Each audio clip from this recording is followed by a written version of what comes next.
Welcome to Educator L's Learning Lounge. My name is Lynn.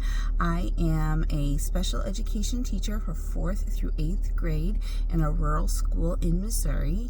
Today we are doing a professional development, and then we have 3 more days of testing, and then Friday is just an extra day if we need it. Come along with me and enjoy this peek at a week in the life of a special education teacher on the second week of state testing. Woohoo! It's gonna be a fun one. Thanks for joining me. If you won't mind, please give me a thumbs up, subscribe, comment, anything that you want to do there. And remember, I also have an Instagram as well as a Facebook page for Educator L's Learning Lounge.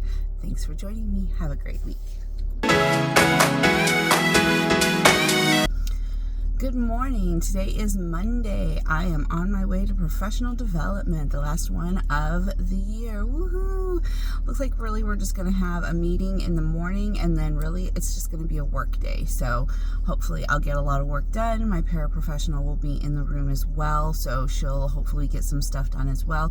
We have some things that we're working on to try to get laminated so that our subs who will be with us during the week during testing will have something to do.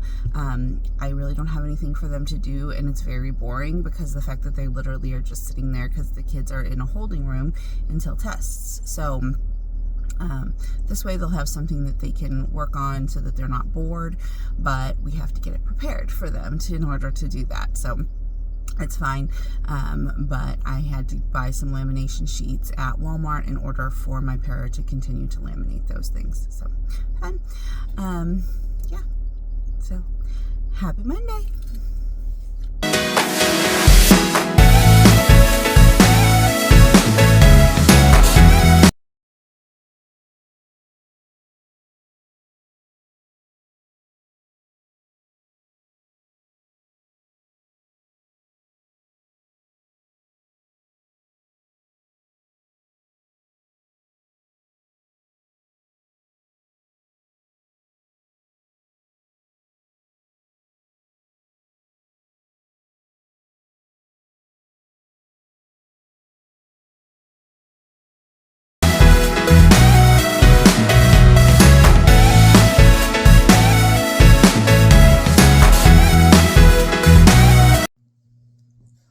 Hello, today is Wednesday. We're halfway through the week. Woohoo! Let me tell you. So it has been a crazy busy week. So Monday we had professional development, and really it was mostly just working in our classroom. So I was able to get a lot of stuff done. I'm trying to get some stuff packed up for the end of the year. Then Tuesday was our start of the second week of MAP testing. So we had that. It wasn't too bad. And then today we had a longer day for MAP testing. Some of the tests were a little bit longer today. We also had a problem with some of my kids that were supposed to have the text-to-speech option. It did not read it to them. So what that meant is you had to read it to them if you were their proctor. So my little guy, we started out and it was not reading the directions to him. And so I was like, oh no, this is not okay. So then I had to send a message to all the other proctors saying, hey, if your kid's speech to text is not working, or text to speech is not working, you have to read it to them if it says that they get that accommodation. So unfortunately, a lot of proctors ended up having to read the test today. So it's fine. We did all right with that. Then we had some of the kids, it took a little bit longer than we thought they would today, but it was a longer session, so it's fine. Our 5th and 8th graders started science today. So the other grades don't take the science test in our state, so the 6th and 7th graders are done with testing. So even though the 3rd and 4th graders don't take the science test, we split their ELA and math up a little bit more, just so that they are, since they're the younger kids, they don't have to do as much each day. So they still have testing, even though they still only have math and ELA to complete. So tomorrow is going to be a crazy day. So yesterday, the PE coach told me, he said, hey, so have you figured out what you're going to do for Thursday? I said, what are you talking about for Thursday? I'm like, we're still testing. What are you talking about? He said, well, the music. And I'm like, sorry, coach, I don't know what you're talking about. And he said, oh, well, the music, they're going to be practicing in the gym from 10 to 11. I was told that I wouldn't be able to have PE in here because the band and choir for 4th and 5th grade are going to be doing their practice from 10 to 11 during their specials time. I was like, what? And I said, I have no idea what you're talking about. So I went and asked the principal. I said, hey, are the 4th and 5th graders not going to be able to test during that 10 to 11 o'clock time because they're supposed to be at specials, but they're supposed to be doing this practice?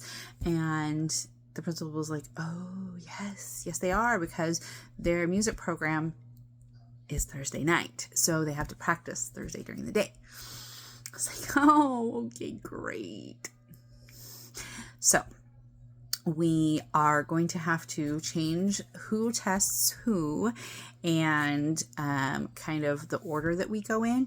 So we're going to try to get all of our 4th and 5th graders completed in the morning.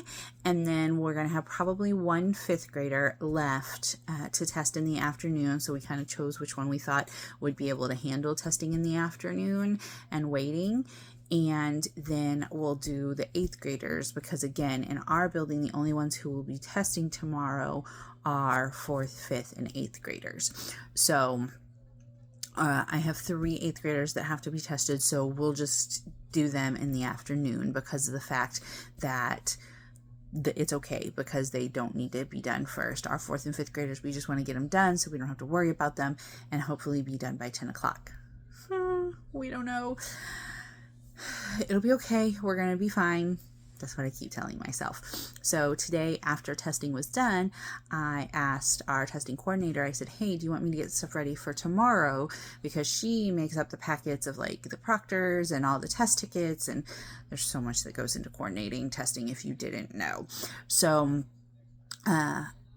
the thing is because we had different kids testing, I make my packets for my different proctors specifically for who they are testing. Doesn't work when you have to test somebody else. So we've done that before, and we occasionally have to have some of it be where we just write it out so that the person knows what the kid has to do and blah, blah, blah. Well, so I had to go through and pull test tickets from one person's packet and put it in another person's packet. But then I wrote on the envelope for 5/1, because that's tomorrow, May 1st, that this is the student you have, this is the accommodations that they have, and this is the session that they're doing, because literally I tailor it straight to the actual person who is supposed to be proctoring. Yeah. So it's fine.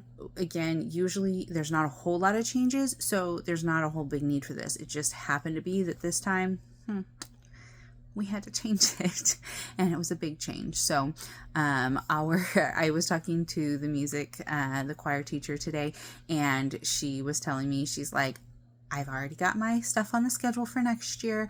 We are not doing it anywhere near what could possibly be map time. I said, well, that's probably a great idea.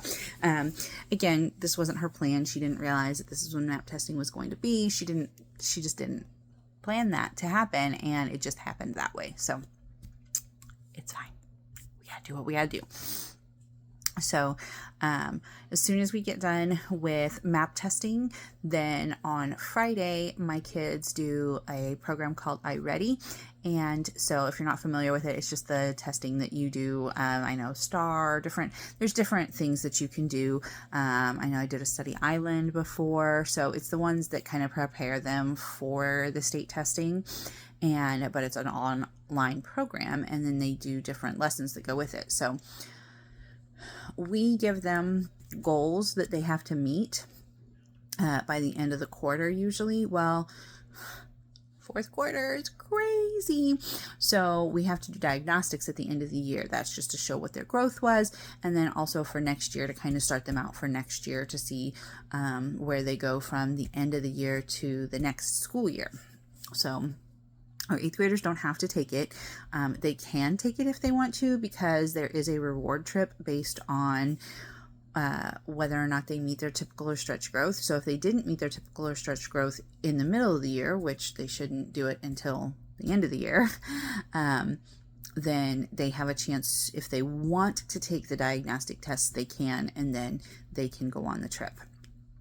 I actually have a couple kids that have already met that goal, and so they're already going on the trip. So those eighth graders like, I'm not doing it. So, hey, fair enough. So, but then we also have the lessons have to be done then on Friday, this Friday, because we're going to start diagnostic testing. And once you start diagnostic testing, it cuts off the actual ability to do lessons. So it's fine. It's just we had to prepare for that. So the kids have to have their goals. My 4th and 5th graders have to have 9 math and 9 reading completed. And we've had since the beginning of the quarter. So that was, I believe, March 25th. For them to do that, they can do this at home. They have a class that they do it in at school. And then, of course, my special education students do it in my class. Usually I give them time on Friday, or sometimes if they get work done, I say, hey, why don't you do that? Just to get them, because again, they need a little bit more time. And so they'll work on that. But we got to get those diagnostics started next week. So they have to be done with their goals. So the goals, if they make the like I said, 4th and 5th grade have 9 and 9, and then the 6th through 8th grade, have 7 and 7. The reason I was always like, why do the bigger kids have less of a goal? That's weird. Well, the reading passages are harder. The math questions are harder. There's more questions on it. I was like, oh, makes sense. So it shouldn't take them as long to do it. So I was like, oh, okay. So they have until Friday to get that done. And I have a lot that have not gotten a lot done. But if they get it done, this reward, I believe, is soda and pizza. So, I mean, hey, pizza party, that's pretty good. And I mean, we only have a couple weeks left of school. And so they're going to be going on so many field trips. Again, we have a lot of reward trips coming up. So our kids get points for MAP testing. I believe I told you that last week. And so, if they've earned their points, then they get to go on the MAP reward trip. And that's just, the points are all points about like having a good attitude, being prepared, being at school on time. Very easy. Anybody can get the points. There's just no reason for you to not get the points other than you purposely didn't do it. I did have one kid who family overslept. He missed the bus, and so he was late to school. So he technically got 1 point taken away, but they're allowed to miss 1 point. So it's okay that he messed up once in those 6 testing days. So it's fine. He's still going on the trip as of right now. So no big deal. But so they're working for that trip right now. Then we have a couple of field trips coming up. And then, I mean, the rest of this year is just going to fly by. I mean, we're talking tomorrow's the beginning of May, and we only have 14 school days in May. So I can't believe that's literally like 2 weeks worth of school and we're done. So, I still haven't heard yet about summer school. The kids have until this Friday to sign up for summer school. From what I've heard, summer school enrollment is down. So unfortunately, that might mean that I will not be able to do summer school, which is fine. I'd really rather do it because it's a very nice paycheck for only 16 days of work. So I would like to have the extra money, but whatever. So hopefully I do get to do summer school. If not, that's fine. I have plenty of other things to do because, again, I am planning to move. I am planning a wedding, and that's all going to happen this summer. Yeah, I know. I'm crazy. I know. So only having 14 more days of school is nice, but they're jam-packed. There's so many things going on. 2 of those days I'm going to be out on field trips because one of them I'm going to my daughter's field trip that she has, so I'm taking a personal day for that. And then another one, my daughter's actually going on it, but it's our 3rd and 4th graders for the district are going on the trip together. And so I'm going as an employee. I didn't have to take the day off for that one because of the fact that there are so many kids in the 3rd grade class that they needed extra chaperones. So I get to go. So yeah. But so hopefully everything turns out good tomorrow with the crazy testing schedule that's going to happen and all the changes. Again, I sat down, I tried to prepare everything. I'm a preparer. Yes, I'm the type A teacher. So if you looked at my house, you'd be like, you are not type A. Okay, I'm a type A teacher. There's a difference. If you looked at my desk right now, you'd be like, I think not. But everything else is organized. It's just that right now my desk does not look organized, but everything else is. So there's a lot of stuff going on with special ed. So just be nice. But also a reminder, if you have a special education teacher in your building, please make sure to thank them during testing time because they are probably working super hard. I would much rather have one class of students to proctor than to have this mess, because I literally am making sure everybody got tested. I'm making sure everything is done. I have to make sure, okay, everybody knows when everybody's done testing, and everybody knows not to be loud in the hallway because there are still people testing. So it's a lot of work. So yeah, but thanks for following along with me. Hopefully I'll get some stuff in the classroom maybe Friday, but again, I haven't really been in my room this week because of testing. So anyway, have a great day.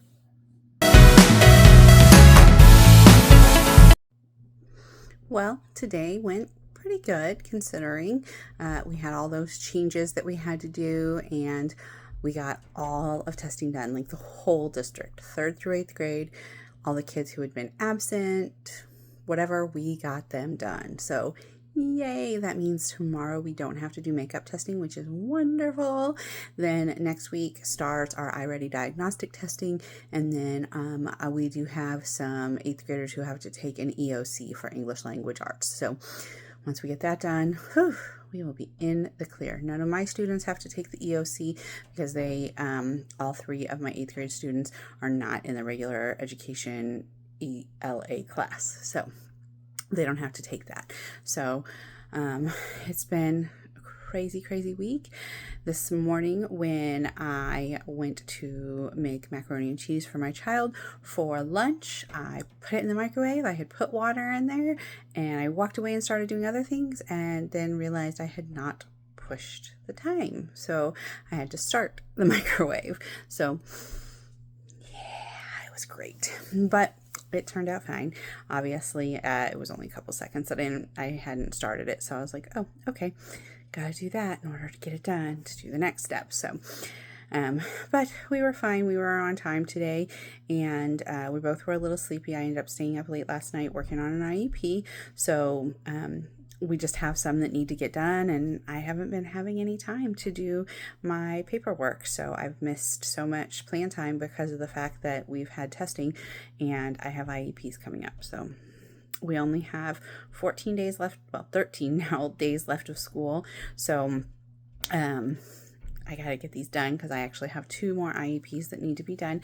I have one that we have a meeting for next Tuesday, and his is probably, I believe, where you're going to dismiss him from special education. So the case manager has been, I'm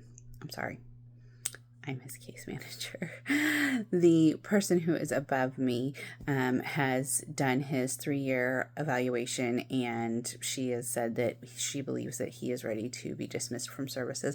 I agree based on his work. He is bored in my class. He is testing back at grade level, so he's ready.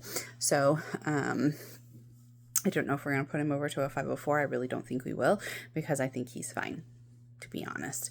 So we shall see. Of course, the only thing is he will be going into 6th grade, which is a big change because it goes from a self-contained classroom to changing hours. So it might be a little rough for him at the start, but I think he'll be fine. So hopefully everything will work out. And I just told some of my students today that I had gotten engaged, that I'm getting married, that I'm moving, and that I am changing schools. So it was crazy. One of the girls, I could tell, was pretty upset. And she said, why can't you wait until I graduate from 8th grade? I know, baby. I know. She's been with me for a while, so she was not excited about that, but it is what it is. So this year's 8th graders I have had since they were in 5th grade. So it is kind of a, but it is what it is. And sometimes you gotta grow and move on. So with getting married and moving to a new town, I had to change jobs. So we're moving about an hour away from where we are now. So I could have done the commute, but in a rural school, you just don't make enough money to do an hour-long commute. It just is not. No, and especially with doing special education, a lot of extra paperwork. And again, last night I was up until almost 12:30 in the morning working on an IEP because I have not had any time to do it this week because of testing. So yeah, but tomorrow is Friday, so we are going to do a couple of hopefully fun things. I'm going to tell the rest of the kids that I'm engaged, getting married, moving, and changing schools. So hopefully that will go over well and the kids will be okay.